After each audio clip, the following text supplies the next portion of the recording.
ദേവൻ പോയി door lock ചെയ്ത് റൂമിലെ ലൈറ്റ് ഓഫ് ചെയ്തു. എന്നിട്ട് ടേബിൾ ലാമ്പ് ഓണാക്കി കട്ടിൽ കയറി കിടന്നു. എന്റെ അമ്മുക്കുട്ടി, നിന്റെ ഈ അഭിനയം എനിക്ക് മനസ്സിലാവില്ലെന്ന് കരുതിയോ? ഞാൻ കാണിച്ചു തരടി കുരിപ്പേ. അവൻ പതിയെ അവൾക്കരികിലേക്ക് നീങ്ങിക്കിടന്നു. പതിയെ അവളുടെ വയറിലൂടെ ചുറ്റിപ്പിടിച്ച് അവളെ തന്നിലേക്ക് ചേർത്ത് കിടത്തി. പെട്ടെന്നുള്ള അവന്റെ ആ പ്രവൃത്തിയിൽ അവൾ ഒഞ്ഞെട്ടി. ദേവേട്ടാ, ഈ കൈയൊന്ന് മാറ്റുവോ? എന്താ? ഞാൻ അങ്ങനെ പിടിച്ചത് നിനക്ക് ഇഷ്ടമായില്ലേ? അല്ല, അത് പിന്നെ. ഏത്? മിണ്ണറ കിടന്നുറങ്ങടി. ഇങ്ങനെ കിടന്നാ എനിക്ക് ഉറക്കം വരില്ല. ദേവേട്ടിന് കൈയൊന്ന് മാറ്റ്. അതെന്താ നിനക്ക് ഉറക്കം വരാത്തെ? അത് പിന്നെ. മനസ്സിലായി. ഞാൻ നിന്നെ കേറി വീണ്ടും ഉമ്മിച്ചാലോ എന്ത് കരുതിയിട്ടല്ലേ? അത് ദേവേട്ടാ, ഞാൻ മനസ്സിലായി. അങ്ങനൊന്നും ചെയ്യണ്ടെന്ന് കരുതി വന്നതാ. നീ എന്തായാലും അങ്ങനെ ചിന്തിച്ച സ്ഥിതിക്ക് ഇനിയിപ്പോ നിന്നെ ഞാൻ വെറുതെ വിടാൻ ഉദ്ദേശിക്കുന്നില്ല. അവൻ പറയുന്നത് കേട്ട് അവളൊഞ്ഞെട്ടി. അവൻ അവളെ തിരിച്ചു കിടത്തി. അവളുടെ പേടിച്ചിരണ്ട മുഖം കണ്ട് അവന് ചിരി വന്നു. എന്റെ അമ്മോ, നിനക്കെന്താ ഇത്രയും പേടിയാണോ? അത് ദേവേട്ടാ, നിനക്കെന്താ വിക്കുണ്ടോ? ഇല്ല. പിന്നെന്താ? എന്നെ നിനക്ക് അത്ര പേടിയുമില്ല, അതുപോലെ ഇഷ്ടവും. അങ്ങനെ എന്തെങ്കിലും ഉണ്ടെങ്കിൽ നീ ഈ താലി അഴിച്ചു വെച്ച് പോവായിരുന്നോ? അവനത് പറഞ്ഞതും അവളുടെ കണ്ണു നിറഞ്ഞു. അയ്യോ, ഞാൻ ചുമ്മാ പറഞ്ഞതല്ലേ. എന്റെ അമ്മക്കുട്ടിക്ക് സങ്കടമായോ? ഞാൻ വെറുതെ പറഞ്ഞതല്ലേ. അതും പറഞ്ഞ് അവൻ അവളുടെ നെറ്റിൽ ചുംബിച്ച് അവളെ അവന്റെ നെഞ്ചിലേക്ക് ചേർത്ത് കിടത്തി. അവൾ അവന്റെ നെഞ്ചിൽ പറ്റിച്ചേർന്ന് കിടന്നുറങ്ങി. പക്ഷേ അവൻ ഉറങ്ങിയില്ല. ഇളഞ്ചുവപ്പുള്ള അധരങ്ങൾ അവന്റെ കണ്ണുകളിൽ ഓടി നടന്നു. ഏറെ നേരം കഴിഞ്ഞ് അമ്മു കണ്ണു തുറന്നു നോക്കിയതും തന്നെ വിടാതെ നോക്കുന്ന അവന്റെ നീലക്കണ്ണുകളിൽ അവളുടെ കണ്ണുകൾ കോർത്തിണക്കി. ദേവനൊന്ന് ഉഴർന്നു പൊങ്ങി. അവൾക്ക് അഭിമുഖമായി കിടന്ന് കൈകൾ അവളുടെ കഴുത്തിന് പുറകിലൂടെ കൊണ്ടുപോയി മുടി അരുമയായി തഴുകിക്കൊണ്ടിരുന്നു. അവളുടെ ശ്വാസഗതി വർദ്ധിച്ചു. വിടാതെ അവന്റെ മിഴികളിൽ കണ്ണുകൾ പതിപ്പിച്ചിരുന്നു. ചുണ്ടുകൾ തമ്മിൽ ദൂരം കുറഞ്ഞു വന്നു. അവളുടെ മേൽചുണ്ടിനെ തന്റെ ചുണ്ടുകൾ കൊണ്ട് അവൻ ആസ്വദിച്ചു നുണഞ്ഞുകൊണ്ടിരുന്നു. മറ്റേതോ ലോകത്തായിരുന്നു അമ്മു. അവളുടെ കൈകൾ അവന്റെ ഷർട്ടിൽ തുടരെ തുടരെ ചുളുകൾ വീട്ടിക്കൊണ്ടിരുന്നു. നാവിൽ ചോരയുടെ നനവ് പടർന്നതും അവൻ അവളെ തന്നിൽ നിന്ന് മോചിപ്പിച്ച് അവളെ തന്നിലേക്ക് ചേർത്ത് കിടത്തി. ഒരു പൂച്ചക്കുഞ്ഞിനെ പോലെ അവൾ അവനിൽ പറ്റിച്ചേർന്ന് കിടന്നു. അവന്റെ വിരലുകൾ അവളുടെ ടോപ്പിനിടയിലൂടെ അവളുടെ നഗ്നമായ വയറിൽ കുസൃതി കാണിച്ചുകൊണ്ടിരുന്നു. അവൾ അവനിലേക്ക് കൂടുതൽ ചേർന്ന് കിടന്നു. ഒരു പേമാരി പോലെ അവൻ അവളിലേക്ക് പെയ്തിറങ്ങി. രാവിലെ കണ്ണു തുറന്നപ്പോ തന്റെ നെഞ്ചിൽ കിടന്നുറങ്ങുന്ന ദേവനെ കണ്ടതും അവൾക്ക് ഇന്നലത്തെ കാര്യങ്ങൾ ഓർമ്മ വന്നു. അവൾ അവൻ നെറ്റിൽ ഒന്ന് അമർത്തി ചുംബിച്ചു. എന്നിട്ട് പതിയെ എഴുന്നേറ്റ് പുതപ്പ് ചുറ്റി ബാത്റൂമിലേക്ക് നടന്നു. കുളി കഴിഞ്ഞു വന്നപ്പോഴും അവൻ നല്ല ഉറക്കമായിരുന്നു. അവൾ നേരെ അടുക്കളയിൽ പോയി ചായക്ക് വെള്ളം വെച്ചു. ദേവേട്ടാ, ദേവേട്ടാ, ഒന്ന് എഴുന്നേക്ക്. എന്താ അമ്മു, ഞാൻ ഉറങ്ങട്ടെ. ഇന്നലെ രാത്രി ഉറങ്ങിയില്ലല്ലോ. ദേവേട്ട കിടന്ന് കൊഞ്ചല്ലേ. വേഗം എഴുന്നേറ്റേ. സമയം എന്തായെന്നറിയോ? ഇന്ന് ഹോസ്പിറ്റലിൽ പോണ്ടേ? അതമ്മുക്കുട്ടി, നല്ല ക്ഷീണം, ഞാൻ ഒന്നും പോകുന്നില്ല. അയ്യടാ, മര്യാദയ്ക്ക് എഴുന്നേറ്റ് പോ നോക്ക്. ദേ, ചായ ഞാനിവിടെ വെക്കുവാ. അതും പറഞ്ഞ് അവൾ അടുക്കളയിലേക്ക് പോയി. അവൾ പോകുന്നത് ചിരിയാലെ അവൻ നോക്കി നിന്നു. പിന്നീട് ദിനരാത്രങ്ങൾ അവർ പരസ്പരം സ്നേഹിച്ചും വഴക്കിട്ടും ഇണങ്ങിയും പിണങ്ങിയൊക്കെ സന്തോഷത്തോടെ കടന്നുപോയി. ദേവേട്ടാ, എനിക്കൊരു കാര്യം പറയാനുണ്ട്. എന്താമ്മു? അവൻ ലാപ്പിൽ നിന്നും തല ഉയർത്താതെ ചോദിച്ചു. അത് പിന്നെ ദേവേട്ടാ, ഞാനത്. അവളുടെ വിക്കിയുള്ള സംസാരം കേട്ട് അവൻ ലാപ്പിൽ നിന്നും തല ഉയർത്തി. എന്താമ്മു, എന്താന്ന് വെച്ച് പറ.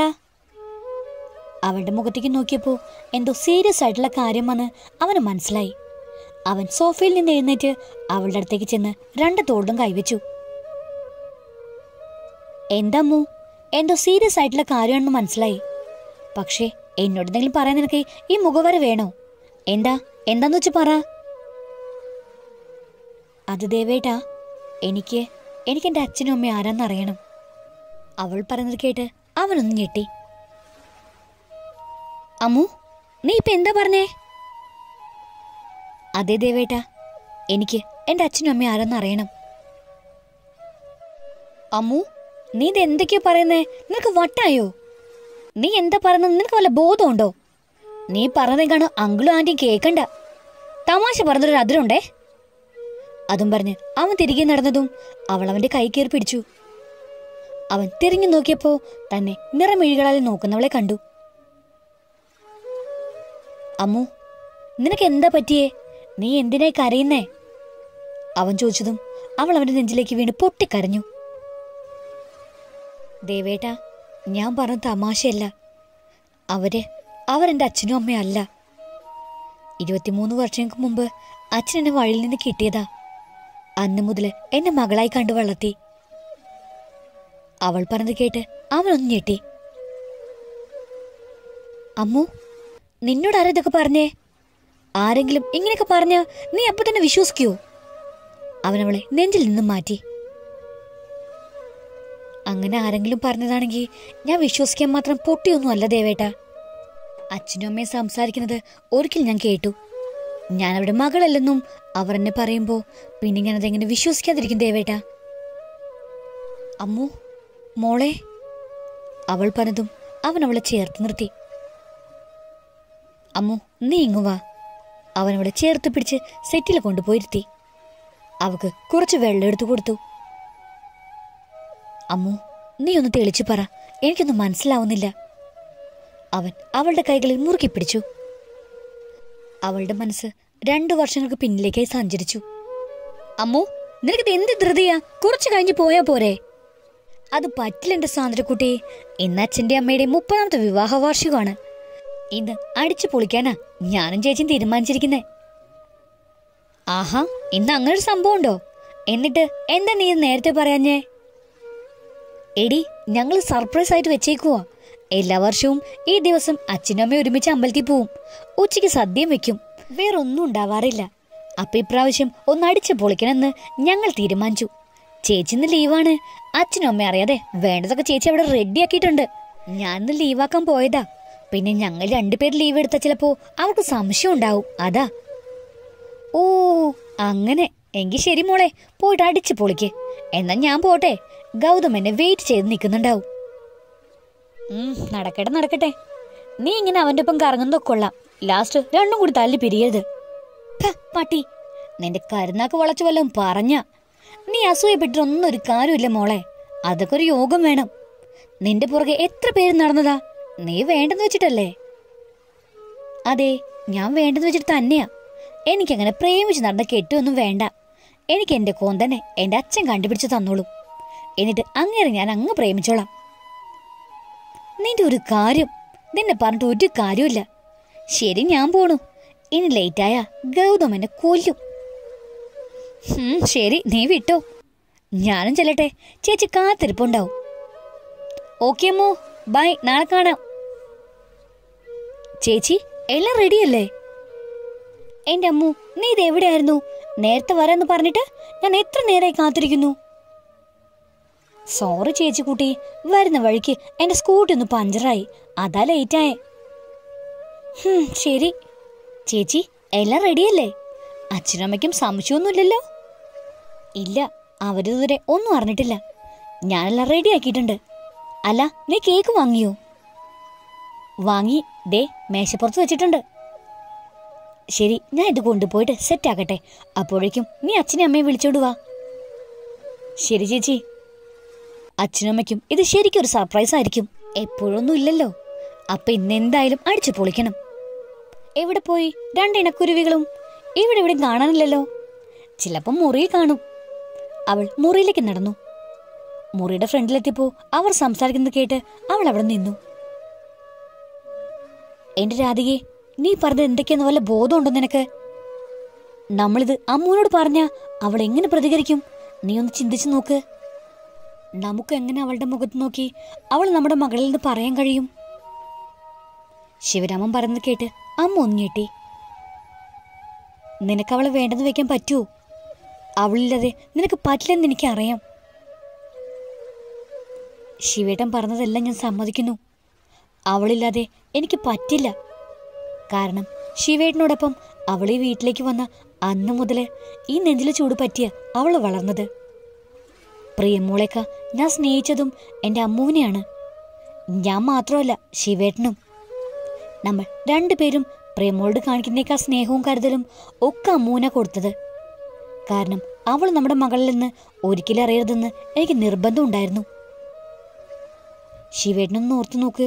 നമ്മുടെ മകളല്ലാണ്ട് കൂടി അവളെ പിരിയുന്ന കാര്യം നമുക്ക് ചിന്തിക്കാൻ കൂടി വയ്യ. അപ്പോൾ ആ അച്ഛൻ്റെയും അമ്മയുടെ അവസ്ഥ ഒന്ന് ആലോചിച്ച് നോക്ക്. അവർ എന്തുമാത്രം വിഷമിക്കുന്നുണ്ടാവും. ഇപ്പോഴും അവർ അമ്മുവിനെ അന്വേഷിക്കുന്നുണ്ടെങ്കിലോ? നീ പറയുന്നത് ഞാൻ സമ്മതിക്കുന്നു. പക്ഷേ അവളുടെ അച്ഛനും അമ്മയും എവിടെയാണെന്ന് നമുക്ക് അറിയില്ലല്ലോ. ഞാൻ അന്ന് ഒരുപാട് അന്വേഷിച്ചതല്ലേ. പക്ഷെ അവരെക്കുറിച്ച് ഒന്നും അറിയാൻ പറ്റിയില്ല.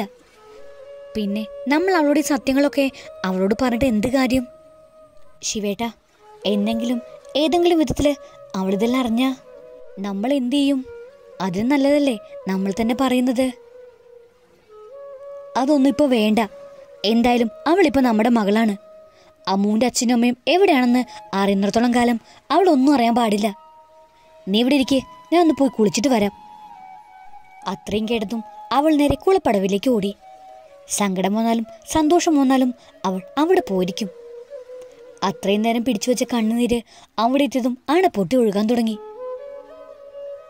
ഇല്ല, ഞാൻ ഇതൊന്നും അറിഞ്ഞതായിട്ട് ആരും ഒരിക്കലും അറിയാൻ പാടില്ല. അതവർക്ക് വിഷമാവും. പക്ഷെ എനിക്കറിയണം എൻ്റെ അച്ഛനമ്മയും ആരാന്ന്. അവൾ മുഖം കഴുകി അങ്ങോട്ടേക്ക് ചെന്നു. അവളെല്ലാം അറിഞ്ഞെന്ന് അവർ അറിയാതെ അവൾ നോക്കി. അത്രയും കേട്ടതും ദേവൻ എന്തു പറയണമെന്നറിയാൻ നിന്നു. അവൻ അവളെ തന്റെ നെഞ്ചോട് ചേർത്ത് നിർത്തി. അമ്മു, നീ ഒന്നുകൊണ്ട് വിഷമിക്കണ്ട. നമുക്ക് കണ്ടുപിടിക്കാം. ഞാനില്ലേ നിന്റെ കൂടെ. ദേവേട്ടാ, പ്രിയേച്ചി. അവളുടെ പേര് പറഞ്ഞതും അവൻ അവളെ മാറ്റി നിർത്തി. എന്താ അവളുടെ കാര്യം എന്തിനാ പറയുന്നേ? അവൻ ദേഷ്യത്തിൽ ചോദിച്ചു. അത് ചേച്ചി എന്നോട് ഇത്രയും നാൾ കാണിച്ച സ്നേഹം വെറും അഭിനയായിരുന്നു. എന്താ അത് നീ എങ്ങനെ അറിഞ്ഞു? ചേച്ചിയുടെ കല്യാണത്തിന് തലേന്ന് ചേച്ചിയെ കാണാഞ്ഞിട്ട് ഞാൻ മുറിയിലേക്ക് അന്വേഷിച്ചു ചെന്നു. പക്ഷെ ചേച്ചി മുറിയിലുണ്ടായിരുന്നില്ല. അപ്പോഴാണ് ചേച്ചി പുറത്തു നിൽക്കുന്നത് ഞാൻ കണ്ടത്. ആരോടോ ഫോൺ വിളിച്ച് സംസാരിക്കുമായിരുന്നു. ഞാൻ അങ്ങോട്ടേക്ക് ചെന്നു. എന്തോ ടെൻഷനിലാണെന്ന് തോന്നിയപ്പോൾ ഞാൻ എന്താ സംസാരിക്കുന്നത് എന്ന് കേൾക്കാൻ മാറി നിന്നു. വിനു, ഇനി ഞാൻ എന്ത് ചെയ്യാനാ? ഞാൻ എത്ര പ്രാവശ്യം എന്നാലാവുന്ന വിധം ശ്രമിച്ചു ആ നാശം പിടിച്ച അമ്മുവിനെ ഇവിടെ നിന്ന് ഇറക്കാൻ. പക്ഷെ ഒന്നും നടന്നില്ല. അവളെ വീട്ടിൽ കയറി വന്ന അന്ന് മുതൽ ഞാനിവിടുത്തെ ആരും അല്ലാതായി. അച്ഛനമ്മയ്ക്കും എന്നെ വേണ്ടതായി. ഏതു നേരവും അവർക്ക് അവളെ മതി. ഒടുവിൽ എവിടെ നിന്നും വലിഞ്ഞു കയറി വന്നവള് ഇവിടുത്തെ ആളും ഞാൻ പുറത്തു നിന്ന് വന്നവളുമായി. എനിക്കവളെ കാണുന്നത് തന്നെ കലിയാണ്. പക്ഷെ വേറെ വഴിയില്ലാത്തത് കൊണ്ടാ ഞാൻ അവളെ സ്നേഹിക്കുന്നതായി അഭിനയിച്ചത്. എപ്പോഴും ഞാൻ അവളെ കൊല്ലാൻ ഒരുപാട് ശ്രമിച്ചു. പക്ഷെ അതിൽ നിന്നൊക്കെ അവൾ രക്ഷപ്പെട്ടു. നിനക്കെല്ലാം അറിയാവുന്നതല്ലേ. അത്രയും കേട്ടതും അവൾ അവിടെ നിന്ന് ഓടിപ്പോയി. ചേച്ചിക്ക് എന്നോട് ഇത്ര ദേഷ്യമുണ്ടെന്ന് ഞാൻ അറിഞ്ഞില്ല ദേവേട്ടാ. എന്നോട് കാണിച്ച സ്നേഹമെല്ലാം അഭിനയാണെന്ന് ഞാൻ അറിഞ്ഞില്ല. ദേവേട്ടനറിയോ, ചേച്ചി ഒരിക്കല് എൻ്റെ സ്കൂട്ടിയുടെ ബ്രേക്ക് പൊട്ടിച്ച് കളഞ്ഞു. കോളേജിലേക്ക് പോയി ഞാൻ എത്തിയത് ഹോസ്പിറ്റലായിരുന്നു. എങ്ങനെയോ രക്ഷപ്പെട്ടു. അതുപോലെ പണ്ട് ഞാൻ കുളത്തിലെ കാല് വഴുതി വീണു. അന്നെൻ്റെ കൂടെ ചേച്ചി ഉണ്ടായിരുന്നു. അന്ന് അച്ഛൻ കണ്ടതുകൊണ്ടാ ഞാൻ രക്ഷപ്പെട്ടത്. ഇതൊക്കെ ഞാൻ ചേച്ചിയുടെ ഡയറിയിൽ നിന്ന് അറിഞ്ഞതാ. അവൾ പറഞ്ഞു തീർന്നതും ദേവന്റെ കൈകൾ അവളുടെ മുഖത്ത് പതിച്ചു. അവൾ മുഖം തടവിക്കൊണ്ട് അവനെ നോക്കിയതും അവന്റെ കണ്ണുകൾ ദേഷ്യത്താൽ കത്തുന്നുണ്ടായിരുന്നു. ഈ ലവ് സ്റ്റോറിയുടെ ബാക്കി കേൾക്കാൻ നിങ്ങൾക്ക് താല്പര്യമുണ്ടെങ്കിൽ സബ്സ്ക്രൈബ് ചെയ്ത് സപ്പോർട്ട് ചെയ്യുക. കൂടുതൽ തന്നെ ബെല്ലൈക്കണും പ്രസ് ചെയ്യാൻ മറക്കരുത്. Thank you.